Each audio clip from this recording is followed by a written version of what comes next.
"So, how much did your mother leave you?" Larry asked me bluntly right after my mother's funeral. I couldn't believe he said that, without even a word of sympathy for me. He must have thought the inheritance was already in my account, because he saw me with the bank book. But that was just wrong as a human being. "It's about $2 million, I said. $2 million. That's it," Larry replied, smirking in a way that made me feel uneasy. "Well, even after taxes, there should be hundreds of thousands left." I didn't like his reaction at all. He had a nasty smile that made me uncomfortable.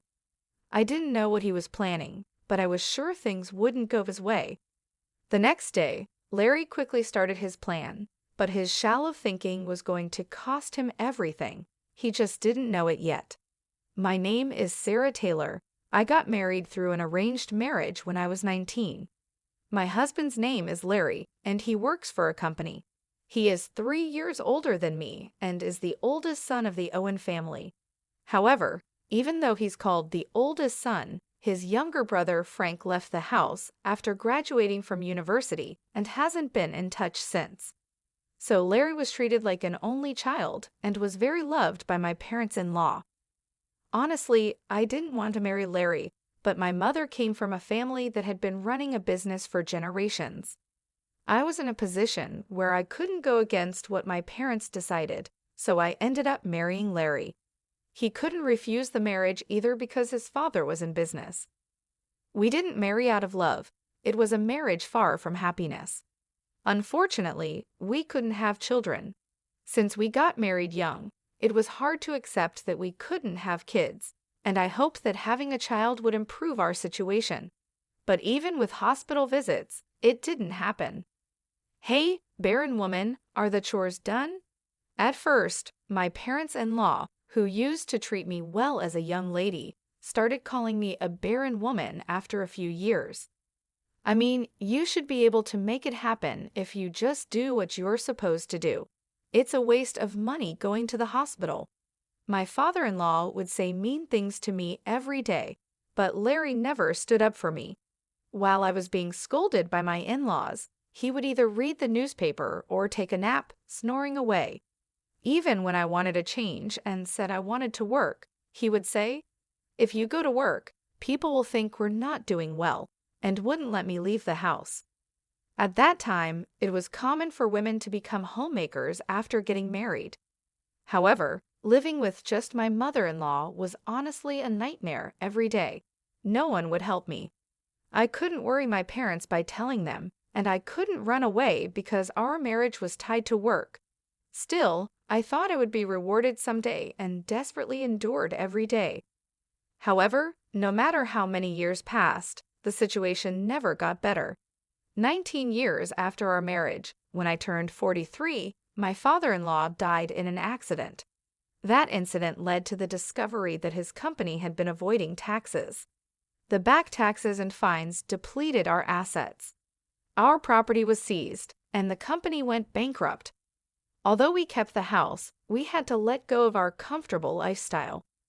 I thought it would be hard for Larry, who was then 45, to find a new job, but my parents introduced him to one. Thanks to that, he quickly found work. But my mother-in-law became like an empty shell and aged rapidly. For a while, she didn't even have the energy to say mean things to me, which was a relief. But then she had a stroke and needed care. With this, I truly lost any hope of having a child anymore. I was already 43 and somewhat giving up in my heart, but this became the real turning point for letting go. Larry, as if it were only natural, pushed the care of his mother onto me. On his days off, he would lounge around just like before. "Larry, I wish you'd help with your mother's care sometimes," I gathered my courage and told him one day. Even if it were just on his days off or even for one meal, if he could help, it would mean so much to me. But Larry frowned and said, "I'm working, you know. Let me rest on my days off." Larry just didn't seem to understand. I don't really have what you would call a day off. After Larry's father's company went bankrupt, my parents started worrying about me. They finally said, "Come back home." But what would happen to his mother if I left now? We have a caretaker come once a week, but I can't imagine having the money to hire someone every day for this house. Even though I was treated badly, I couldn't abandon her.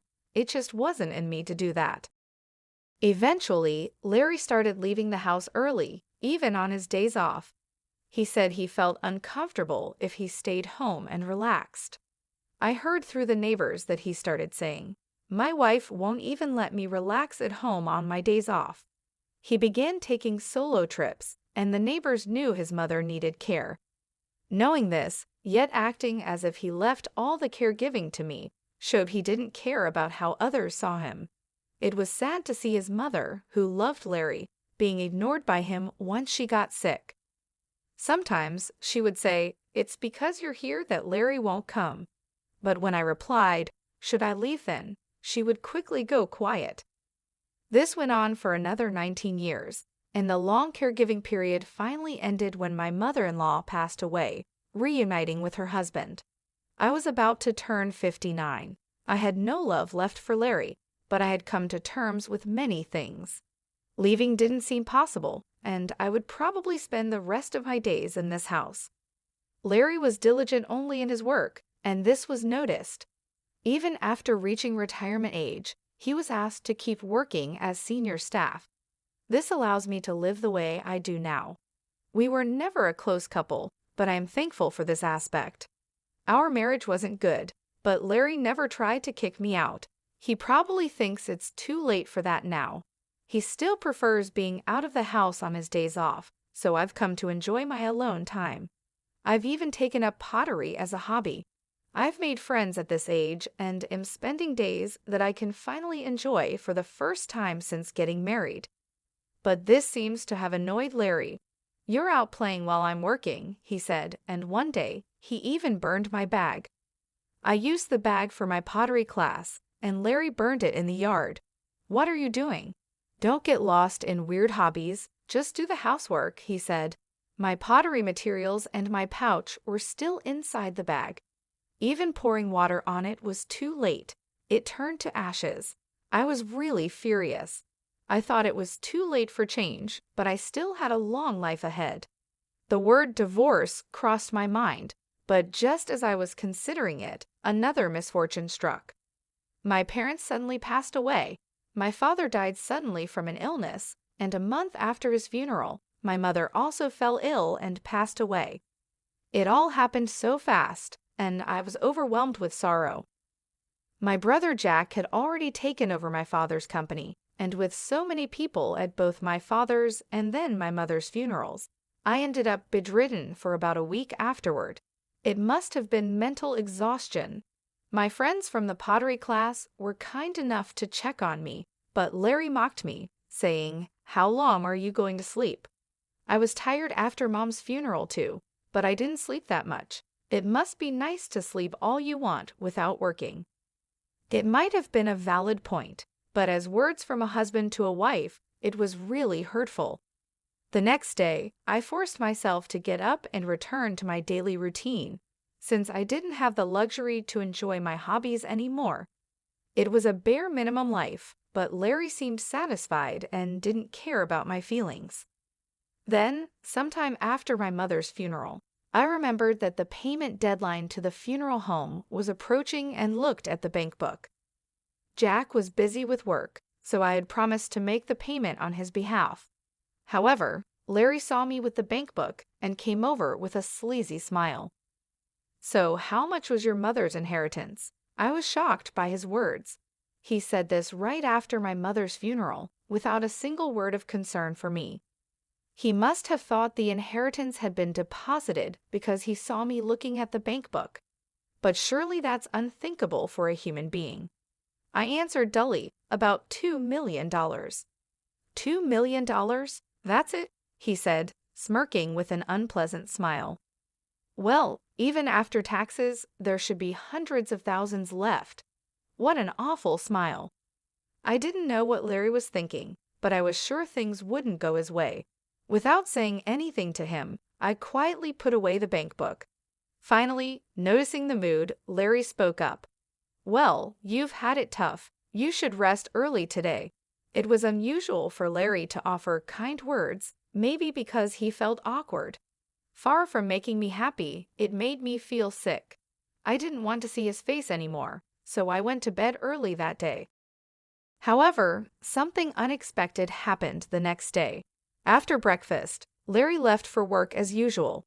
But then I got a call saying he hadn't shown up at his workplace. I was shocked because this had never happened before. Worried that he might have been in an accident, I hurriedly called Larry, but I couldn't get through. As I paced around restlessly, I walked into the living room and understood everything. On the living room table was a piece of paper. It was a divorce form already filled out by Larry. The moment I saw it, I thought, "No way," and checked where I had put the bank book the day before. As I expected, the bank book was gone. "Unbelievable," I muttered and sighed. It wasn't an accident or anything. Larry had likely disappeared on his own. I had thought he was up to something in the living room that morning. By taking those items, he must be planning to start a new life without me. Larry hadn't driven me out before because he was waiting for my parents' inheritance. The stolen bank book was proof enough. Even with this realization, I remained calm.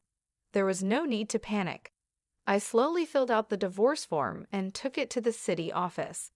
Larry had sown the seeds of his own downfall. I decided he needed to fully understand that it was too late for regrets.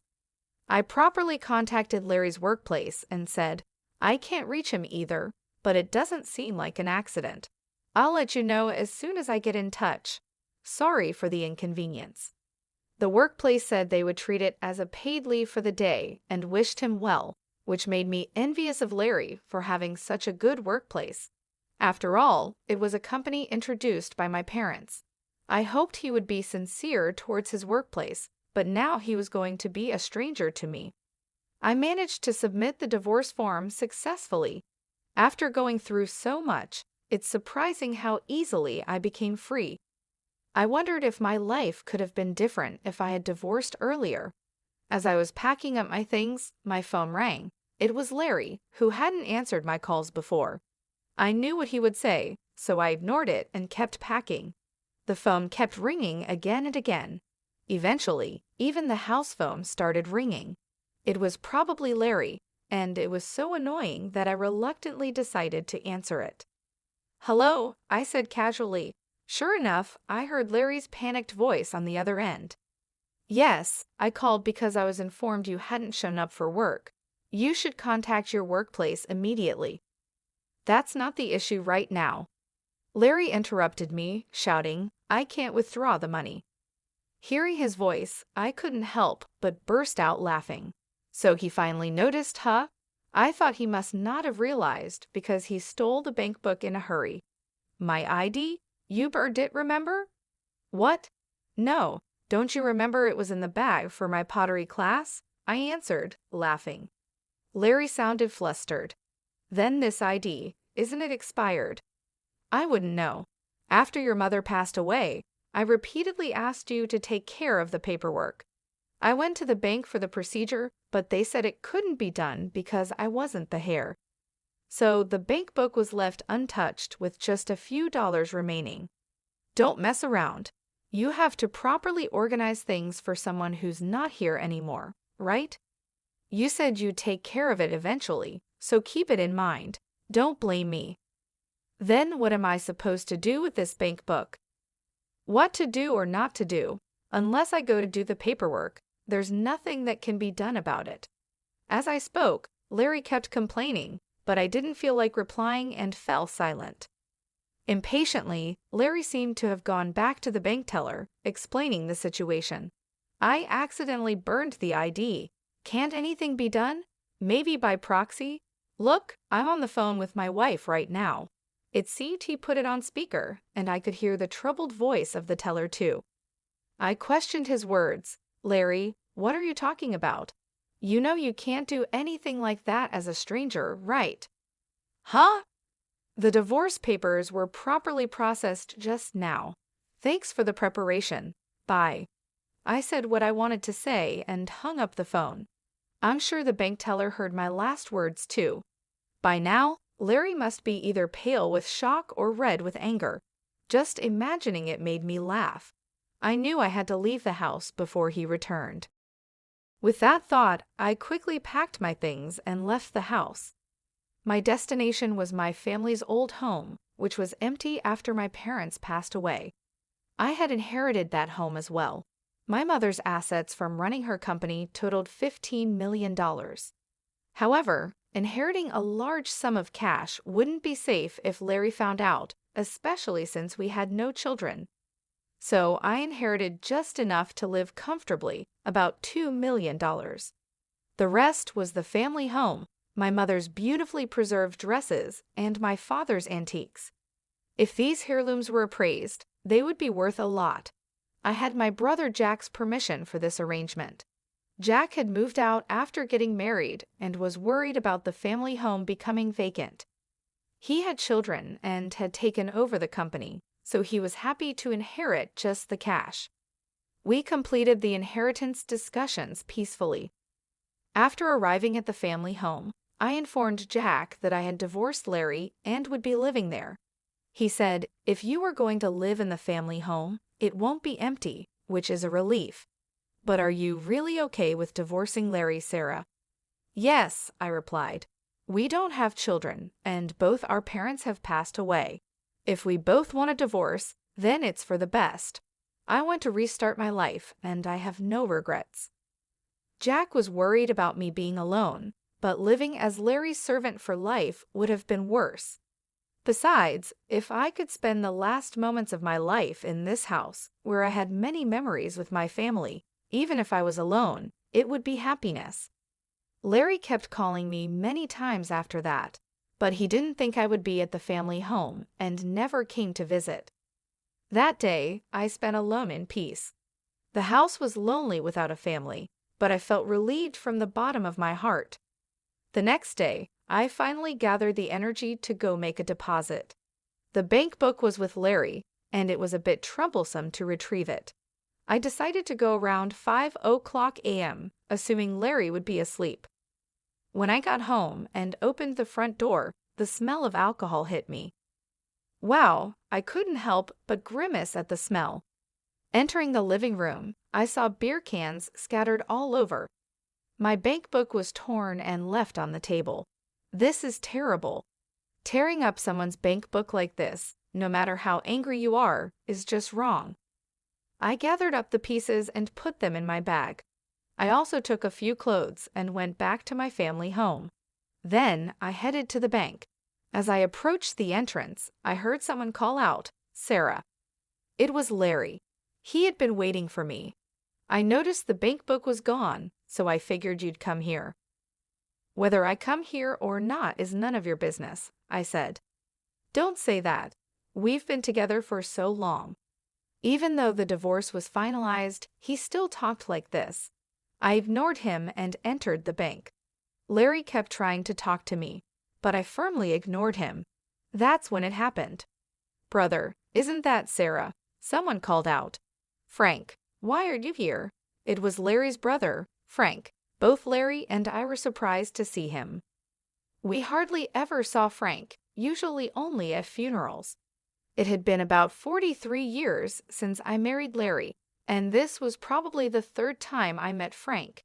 He had wanted to cut ties with the family, but his parents, worried about their company's reputation, begged him to at least show up for important family events. Since we had met at my mother-in-law's funeral a few years ago, he probably recognized us. "Ah, I'm here for the inheritance of Mom's estate. Thought I'd check the balance and then inform you too," Frank said. Larry's eyes lit up. I was surprised too. I thought there was just a few dollars left in the bank account, but according to Frank, there were also investment trusts set up a long time ago and safety deposit boxes rented during their father's lifetime. Frank had heard about it from his mother before she passed away. She had sent him a message saying, "If anything happens, you take care of it." However, due to his busy life, it had taken him this long to act.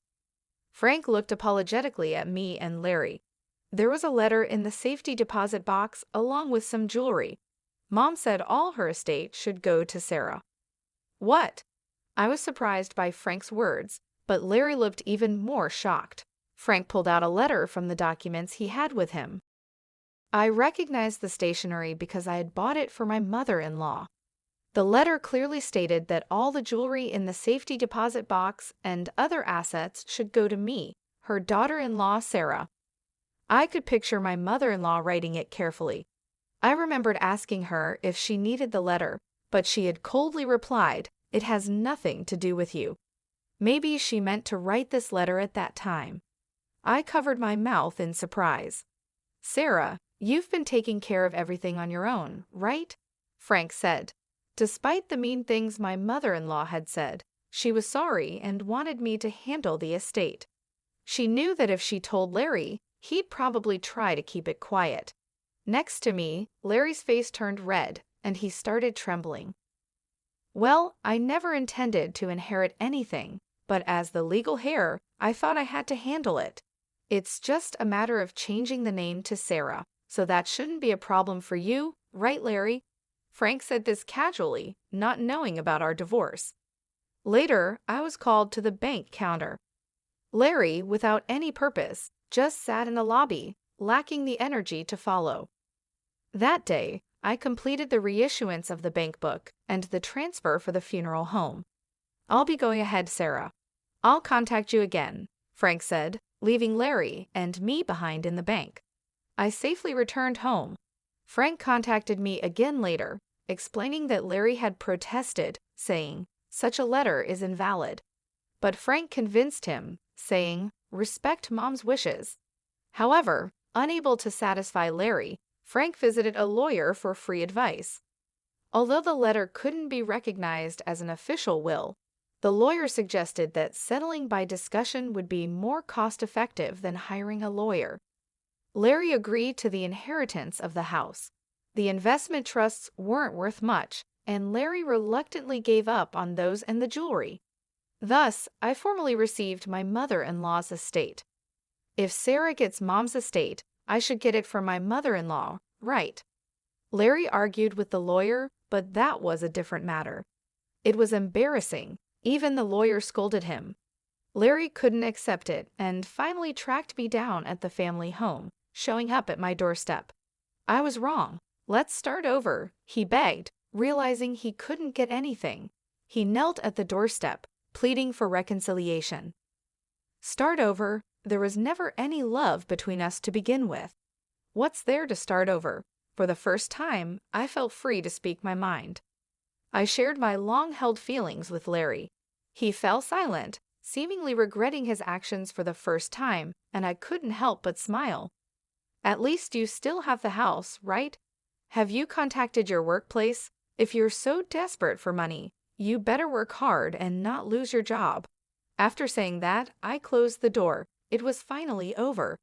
The bank book held assets left by our mothers, and with this, I could surely live comfortably from now on. Larry, however, continued to be absent from work without informing his workplace, which led to his dismissal. I had warned him. Without even his passion for work, what was left for him? Maybe his hard work wasn't out of responsibility, but to maintain his dignity. Now, without anyone to show his dignity to and missing the easy money he thought he'd get, it wouldn't be surprising if he felt he had lost his purpose in life. Even though I was concerned for someone I had spent years with, that was it. I had no intention of helping him. "I truly apologize for the trouble caused to you, Sarah. It's really regrettable," Frank said. He was the only one who apologized and told me I no longer needed to deal with Larry. Realizing the family's issues early on, Frank had left home young and was probably living happily now without involving himself in that home. Larry had become a recluse, but at his age, he could probably live on his pension. Wanting to start over showed he had some courage at least, but he should try starting over on his own. I began attending pottery classes again, and my friends were delighted with my return.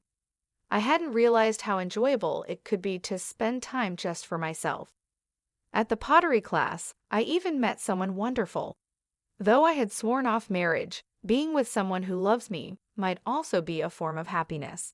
Rather than being alone forever, it might be better to embrace new beginnings.